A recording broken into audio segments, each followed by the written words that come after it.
Welcome to the Lions Den on the Tower. It's Lindenwood Student Radio. I'm James Z. And I'm Emily G. And today we're joined by the Lindenwood men's soccer coach, Kris Bertsh. And senior forward Ethan Blake.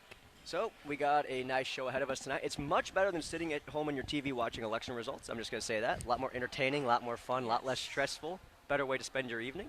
And if you also got a spare device, there's women's volleyball going on over there in the arena. So go check that out. We're playing against Western Illinois tonight, and the volleyball team is on a tear this season. But we got men's soccer tonight. So how you doing, guys? Great, thank you. Yeah, doing good. Thank you guys both for coming on the show. All right, so we're going to start off the show. We usually have our guests introduce themselves. Since we've already had Coach on the show before, we'll start with you, Ethan. Can you tell our listeners about yourself and how you got into soccer? Well, I've been playing since I was very young, probably like 5 years old. My dad's a coach, so he kind of got me into it. And then kind of just took off from there, Fell in love with it early and stuck with it through the hard times and the good times, and here we are. All right. And, Coach, could you give us a little bit of a refresher about who you are and how you got to Lindenwood?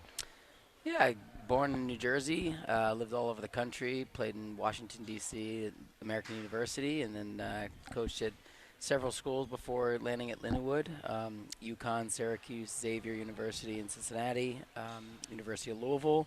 Left college soccer for a little bit to go help start up the franchise at Atlanta United and MLS. Did that for 2 years, then got back into college, coached locally here at St. Louis University, and then the last 2 years here at Lindenwood University. Yeah, and we're happy to have you. Yeah. Thank you. All right, Ethan. You earned quite a bit of hardware in high school and even at your previous school. How does that transfer into playing here at Lindenwood, and how does that help when the team is going into the OVC championship with that run? I mean, for me, like hardware, whether it's individual accolades or team accolades, every season it restarts. Doesn't really matter anymore, especially individual accolades because, it's such a opinion-based thing. Anybody can win it any day. And so for me, like going into the tournament here, I mean, it doesn't really matter what you've done all season. Doesn't matter how many goals you scored. Doesn't matter how many people, think you played well. I mean, it's a new season, it's a new time to compete. And so for me, I think this is a special time of year, especially being my last run, just, getting to restart and just, work on winning a conference title. Yeah. I like that mindset. Old awards, they can sit on a shelf, collect dust, but it's about what you do forward, moving forward. And you've done quite a bit this season for the team. You've been a big contributor, and we're really happy to have you here at Lindenwood. But how did the transfer process end up for you, and how did you end up here? So I started at Columbia College, played 2 years there. My recruiting process was a little weird because of COVID. I had basically limited options out of high school. I come from Jefferson City, Missouri, which is kind of a smaller town, not very big in soccer. And so I wouldn't say I was heavily recruited. Played at Columbia College for 2 years and just felt like I needed a change. And I reached out all over the place, got some interest. And then I remember had a buddy of mine reach out to Coach here. Coach called me the day of, and then, the rest is history. Came here, and it's been great so far. Well, once again, we are happy to have you here at Lindenwood, and you've put on quite a show this season. What has it been like being a part of this team and being here at Lindenwood? It's a really special thing. This team is nothing like I've ever played on. It's truly is a family. I've been on obviously a lot of teams, and it's most of the time it's just business. You just come in, you get out, train, play games, and you don't really know the people behind the scenes or the people you're playing with. But here it's just different. We really like to enjoy each other's presence. We hang out with each other outside of the sport, and I don't know. It's a great feeling, and you just are more driven to compete for each other when you know a little bit more about each other and like everybody's why they love the game. I feel like every team that we've talked to this year has been talking about that culture and how things have really changed for a lot of these teams. And they've been more engaged with their teams. So I'm just happy to hear it's been almost everywhere. You can see the athletes are having a lot of fun out there, and it showed up in the results as well. Almost every team we've talked to this year has been finding a lot of success on the score sheet. And it's showing up a lot around campus, too. And what has been your favorite part about being on this campus and being in St. Charles? I'd have to say, St. Charles isn't really that big. I like how we're kind of in a city, but it's also a little bit excluded in the sense that there's not a whole lot going on. Coming from a small town, I kind of like that. I was worried about coming to St. Louis in general just because it's a lot going on compared to what I'm used to. But I would say just for the city, I like how it's kind of like its own little community. And then for campus, I just feel like first of all, it's beautiful. Like, just not very many campuses look like this. You got trees and lots of plants and stuff around. It just feels very, I don't know, I can't really explain it. And again, I'm from a smaller town where it's, a lot of country, a lot of land and stuff. And so, like, for me, that means a lot. And so just coming here, I'd say my favorite part is probably just, the size. It gives you that big school feeling, but everybody. Like, I don't feel like there's just, I see somebody new every day. Like, I feel like I see familiar faces, can have conversations with anybody on campus. And, it's just, I don't know, it's cool.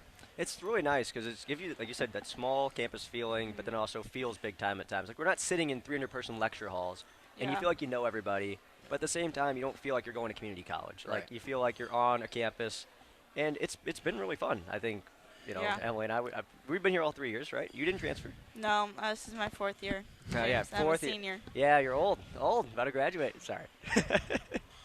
Like I said, we have fun here on this show. But the team this year found a lot of success, 10-5-3 record, 6-2-2 in conference, which places Lindenwood in the number 3 seed in the conference. We'll play in Edwardsville at Sunday at 1 p.m. Not that far of a trip, only 40 minutes, so if you guys want to make the trip and come show up, listeners at home, the game will be there. Second time the Lions have made it in the postseason play in the OVC tournament. Coach, how do you feel about this season as a whole now we move into the postseason, and how ready do you think this team is to compete for a tournament title? Yeah, I mean, I like the group a lot. I think there's swagger, there's comfortability, there's ownership, there's experience. We were a group that started a little slow the last 2 years, but once we buy in and we compete the way I think we can or capable, we're very good. The team is the star. It's very fun to watch the team operate when they're firing on all cylinders. I think it's really important that we address the fact that the team has had hiccups against certain teams, but then always responds. Always responds. And so that's what's so great about this group is they respect the opponent and they respect the time frame that we have to compete. And they've done a great job. They've done essentially everything we've asked them to do, and probably more. And so I think we're in a great position. But I think there's so many teams that are capable of winning this tournament, and we don't look at it as a 3-game set. We look at it as a 1 game at a time, and that's kind of where we're at. And I think if we win one, we'll address the next one, and we'll address the next one. But it's very difficult to capture it as a whole. We just look at each individual match singly. Well, you mentioned the team firing all cylinders, and they're very exciting to watch when they do so. You guys just had a game where you won 7-0 over a conference opponent, and you guys have been 3-0-2 in your last 5. What has the team been doing differently down the stretch that has led to the success? I wouldn't say anything different, to be honest. I think it's more belief in the process. I think the guys are really, really doing what we've been training and working on, and the belief in each other and playing free, but the work rate's been behind it. And so these guys are here for a reason. They're very successful for a reason. I think no game is easy. I think sometimes we make it easier than it is. The score line is sometimes not reflective of sometimes how the game is played, but the wonderful thing is if you get to we kind of say this sometimes behind the scenes, like winners get to make the rules, and you start getting up multiple goals, you get to change the game. And so I think it's really important that we do go up goals. We don't want to be chasing the game. Chasing the game is very difficult, and and so we normally just try and be the best version of us, and once we get up goals, we get to decide how the game plays. Yeah. And Ethan, how would you evaluate not only the team's play but your play this year, and what has been your favorite moment of going out on that field and performing? I would say just like for the team, I think compared to last year, we're obviously better. I think we've got a lot more individual talent, but I think that the guys who were from last team's season or last year's team, they've stepped up and kind of allowed the transition for the new guys to be a little bit quicker. So we started off probably a little better, in my opinion, than we did the year before. And I think that's really showing now, because instead of it being, right now at this time of year, finally being like clicking on all cylinders, feeling like we got the system, feeling like we know what our roles are. We've had that for probably the last 5 games or so. So even if we have a rough game, we, like Coach said, we bounce back, and it's allowed us to kind of find our identity going into the conference tournament. So that way, that just brings another layer of confidence going into the tournament, not wondering how you're going to show up on any given day. I think everybody's pretty confident in knowing that if we show up the way we can, we'll compete well. And just individually, it's being a senior season. I'm overall pretty happy with how I've been performing, but I also know that the job's not finished yet. Yes, and sir. I don't like to. I'm not big on looking at individual performance. I think it's all about the team, and what can you do more for the team to help the team succeed at the end of the day. And so, if you score 3 goals but your team loses, doesn't really matter. Yeah, you scored 3 goals, but you didn't get 3 points. So Yeah. Real. Yeah. You talked about the confidence in the team, and I have to imagine you just had 6 guys score goals in the last game. What's it like as a forward being out there and knowing that no matter who you pass it to, they can put it in the back of the net? That's pretty big. It's a lot of teams out there, you only have 1 or 2 threats, and those teams never go very far just because, that's easy to scout, and then the other team's able to shut those 2 pieces down, and then you have no opportunity to put the ball in the back of the net. But I feel like, with this team, we have a lot of guys either starting or coming off the bench who can make an impact, and that, that's really valuable for me because it just, it makes it anybody who can step up on any given day and get the game winner or get the job done. Yeah. And this can be for either of you. As watching all this hard work from practice to the games come together and then being the number 3 spot heading into the tournament, what is that feeling like? It's funny. It's like we earn the 2nd seed in the tournament, but we don't get the 2nd seed. We get the 3rd seed because of the way the pods are broken up. If no matter what you do, the top team in each pod gets the bye, right? And so we feel a little slighted in that regards, but that's the rules we play by, and that's what's we don't make excuses. So we end up getting the 3rd seed, which means an extra game and less rest if and when we win the quarters. So we don't talk about what we can't do or what we don't control. So we'll play the quarterfinal game and we'll do the best we can. And so I think that's a little bit difficult, but at the same time, we knew that going into it, and we didn't earn the top seed in our pod, and so this is what we have, and so we'll attack the next 90 minutes and do the best we can, and hopefully that gives us another opportunity to play another 90 and extend the senior season. Well, usually in most sports, when a team feels like they've been slighted or cheated, usually the next game goes in their favor. So we weren't cheated. No, I know you weren't cheated, but we knew the rules going into it. Using that analogy. Like the Lions last year when they had the illegal man downfield and catching the football, and the next game they come out and blow out their opponent. It's fun to see, and hopefully you guys do the same. Yeah. All right. And then so this past weekend, you guys, obviously, we've been talking about it, you're the number 3 seed. You'll be taking on the number 6 seed, Western Illinois.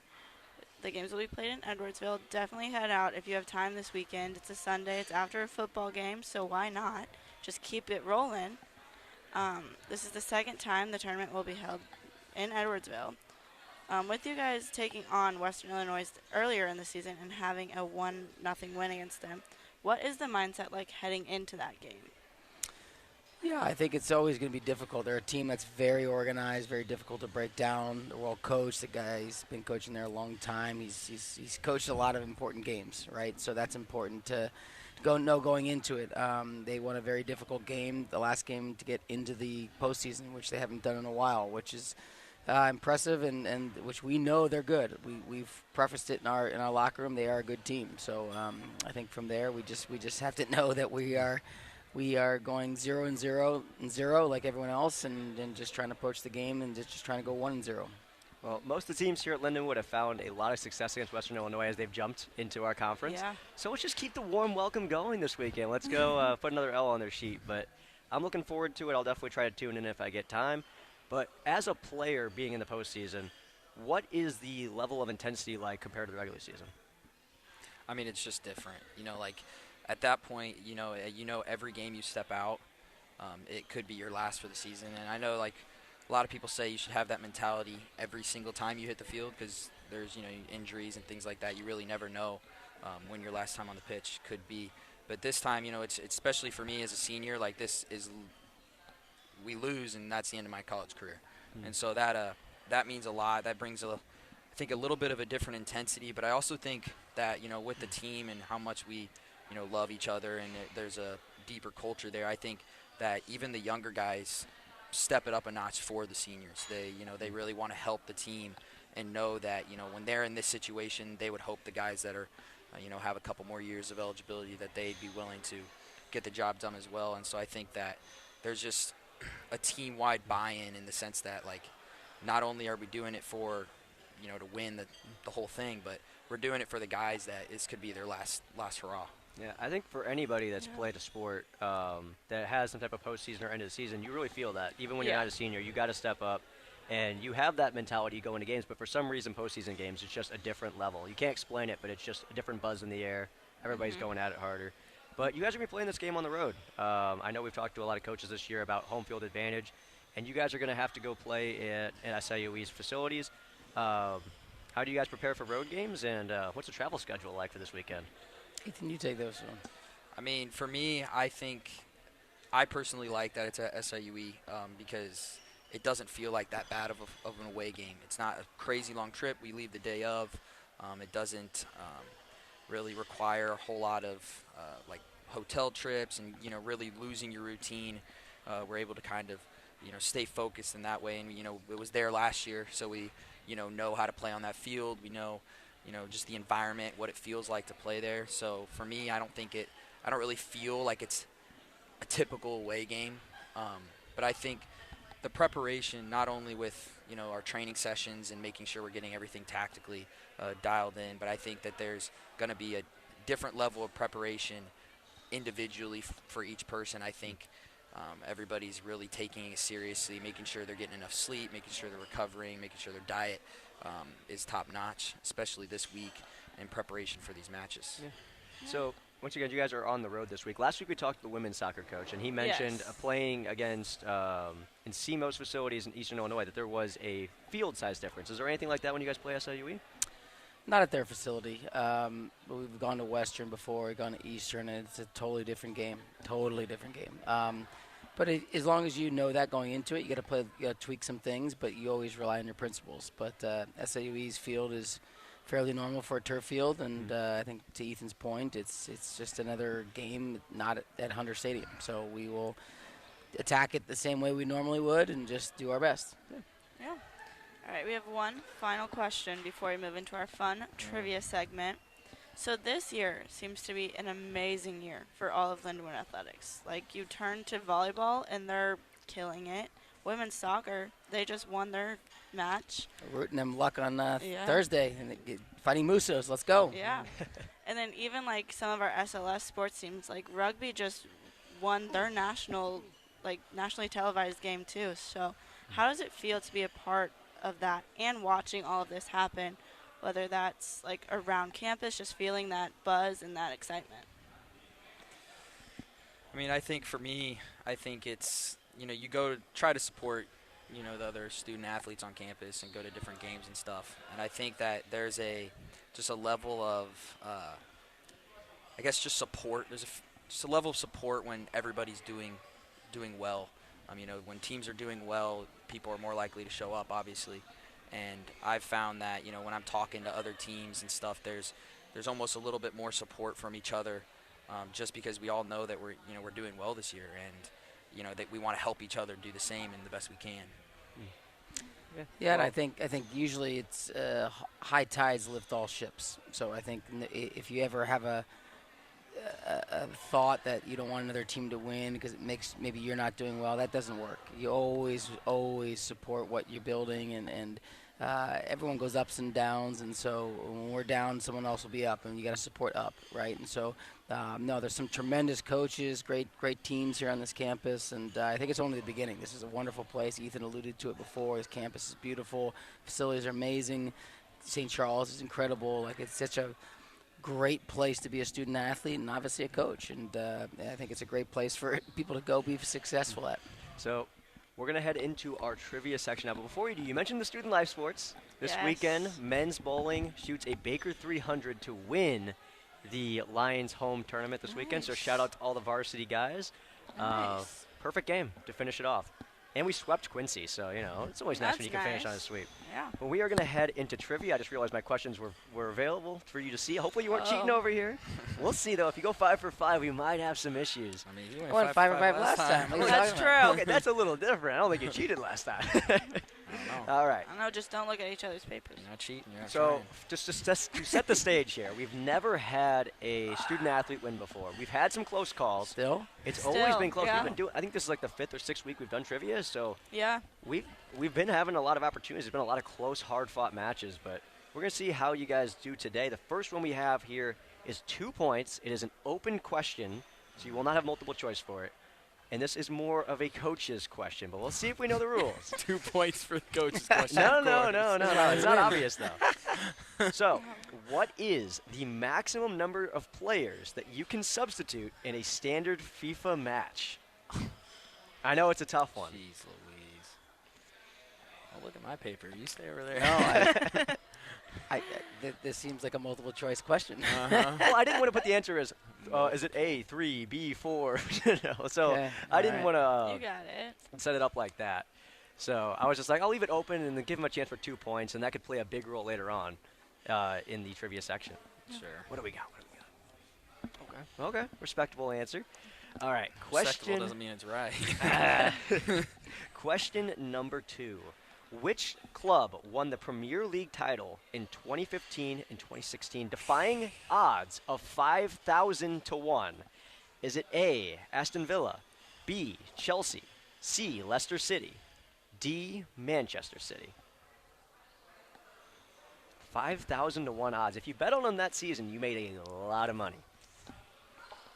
All right, both of you guys have your answers in? All right, we'll move on to the third question. Which MLS team has won the most MLS Cups? Is it A, LA Galaxy, B, LAFC, C, DC United, or D, Houston Dynamo? Hopefully one day it's STL City. I know you know this. I know you know this question. I do not. We have a new sponsor, though. Didn't they change the City Park sponsor? It's not like Energizer Park? That's right. Yeah. So, big money moves coming on in St. Louis. All right, question 4. Outside of Ensign Gill, or is it Gill or Jill? I've always been confused on this. Jill. Who leads this team in minutes played this season? All right. Is it A, Ethan Blake, No. B, McKay Wright, C, Isaac Johnson, or D, Josh Frankovi? This is harder than last time for sure. Yeah. It's got to be Frank. It's got to be Frank. Oh, gosh. All right, this last question, I had to go Googling for. It's Oh, a here we tough go. question. So take this one out on a limb. Honestly, I feel like this one should be 2 points as well. This is a tough question. Yeah. Just make this one 2 points. All right, so I'm going to preface this before we say this. When I say the earliest form of soccer, I do not mean with proper rules. I just mean with a ball and a net. Which Jeez. country is thought to be the earliest country to play some form of soccer? And your options are A, England, B, China, C, Korea, or D, Germany.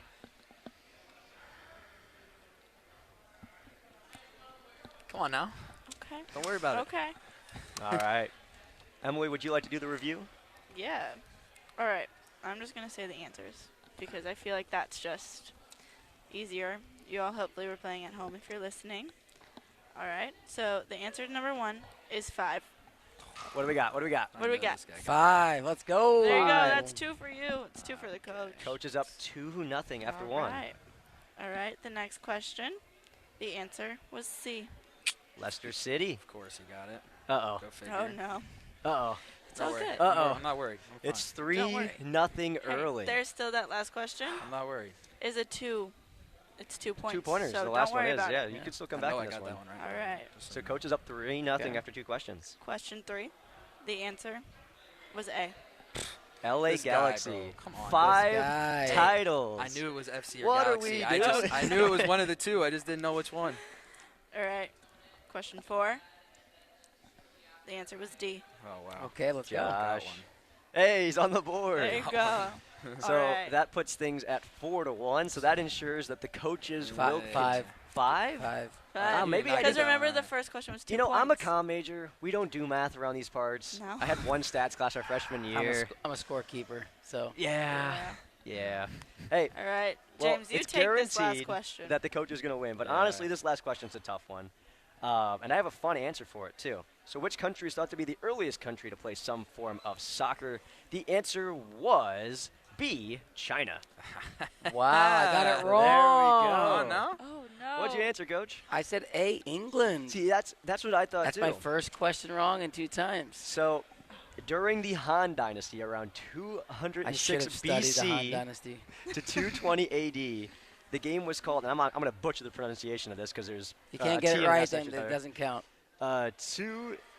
Chew, and that's what the game was called. It means kicking the ball, and it was a military training exercise that involved kicking a ball through an opening in a net, and that is the earliest form of what we know as soccer today. Wow.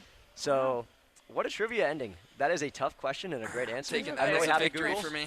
Hey, yep, I would moral take that. victory. Note of history. Hey, There you but go. So I got 5 points last time, this time, so I'll take it. hey, way to There go, you coach. go. Hey, but Hey, no moral victories this winners win. weekend. Yeah, you knew it was coming. I knew you were gonna win. But There you yeah, go. no more victories this weekend. Bring home a winner, guys. We are so happy that we got to have you guys on the show. Yeah. Emily, Thanks you for got any having us. finishing thoughts? Just thanks, guys, for coming on. I know you guys usually you always have busy schedules, so thank you for finding time to come on. I appreciate it. Hey, Thanks and for your if you're time. s- Thanks for an invitation. If you're a soccer fan at home, game will be on ESPN Plus. It'll also be across the river in Eppertsville, my hometown. Although I am a trader, I'm a Lindenwood fan now. SIUE is no longer my college. I always thought I was going to go there as a kid, but then Lindenwood said, "Hey, we got bowling, we got broadcasting." I was like, "Okay, I'm sold." So Yeah. I ended up here.